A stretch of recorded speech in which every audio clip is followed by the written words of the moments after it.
How are you doing? I'm hanging in there. Thank you for having me on the show. It's certainly been a very hard few days. And as you know, the media thing is completely new to me, having been a career intelligence officer. But I'm hanging in there, and I'm quite frankly grateful that President Trump showed his true colors to the entire nation and put on display exactly what I have been talking about what it's like to brief him. What you saw is literally what it was like inside the White House every day. You know, Olivia, I'm so glad you make that point, because as a former staffer, it's always been my observation that Donald Trump can't be briefed. He can't read and he can't be taught anything new. So I guess what I want to ask you, though, is how did he pull off taking in information that he was able to then communicate to Bob Woodward as early as February and March about, one, how deadly the pandemic was, two, that it didn't just kill older people, it also was deadly for young people and children, and then lie to the public for 6 more months? I mean, it seems almost like a maniacal and unique compartmentalization for him on coronavirus specifically. Is it just that the political imperative is so great for him to lie and spin about the pandemic that he's able to compartmentalize a couple key facts?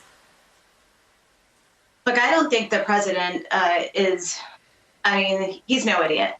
He takes in the information and he listens to it. He understands it. He's certainly briefed on it on a daily basis, on the facts, the science, everything that's happening. He gets intelligence briefings where he hears the same thing from the national security community. He gets the facts. But the president chooses to repeat and sometimes hear solely what he wants to hear. And you're right, it is appalling that he is telling Bob Woodward early on. I have to tell you, I was in shock when I heard the Woodward tape for the first time, because it was clear to me that everything we had told him had sunk in, yet he chose to publicly deny it, which cost us lives. Yeah, and I guess if you pull the thread through to this week, and you're quoted in that stunning piece of reporting in the New York Times about the elaborate effort on the part of the task force and the vice president's staff, Mr. Short appearing to take a role in trying to distort information coming out of the CDC and the U.S. government about kids, about how dangerous it is to put kids all back in a classroom together. Just talk about what happens to the human beings who help push out lies about our kids. You know, I don't know how any of these people can go home and really face their families and the loved ones.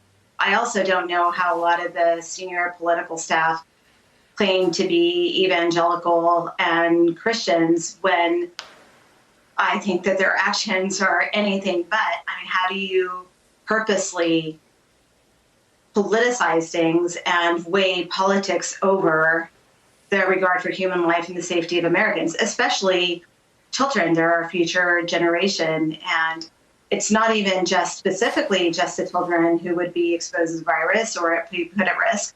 It's what they're doing when they come home and the risk to the family and the community around them, and also the teachers.